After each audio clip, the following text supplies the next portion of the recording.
Ang pinakamataas na bundok sa Palawan, isa raw sa pinakamahirap akyatin sa bansa.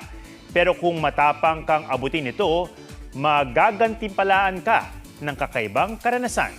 G tayo dyan sa report ni Ian Cruz. Samantalahin ang uhaw sa hiking. Samantalingahan ang pinakamataas na bundok sa Palawan. Di ka uuhawin sa pag-akyat dahil laking tulong ng mga mapagkukunan ng tubig inumin. Isa itong protected landscape, hitik sa iba't ibang endemic wildlife. May parang rat snake kaming nakita. Yung sa ahas po, parang nasa trail lang namin. Makakasalamuha rin ang komunidad ng mga katutubong Palawan. May mga nadaanan din kami sir na mga local tribe, nakakasalamuhan na talaga ng mga tao.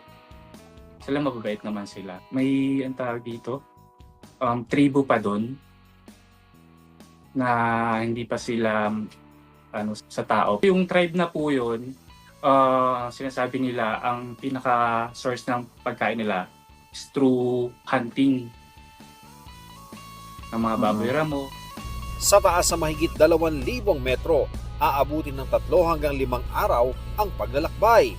Mula sa technical trail, matatarik na akyatan at unpredictable weather. Isa ang mantalingahan sa mga itinuturing na most difficult climbs sa Pilipinas. Mas mahirap siya sa Apo. Some parts of the trail, hindi talaga siya established. Parang nagtabas lang yung local guides namin ng daan. Meron pa nga pong parang bangin lang talaga siya. Puro ahon siya, puro lusong, parang walang katapusan. Gayunman, tila walang hanggan naman ang tanawin pagdating sa tuktok, ang 360-degree view ng Palawan Mountains. Tinatawag din nila itong Mountain of Gods. Sa highest peak ng Palawan, mahanap mo ang napakagandang pahingahan.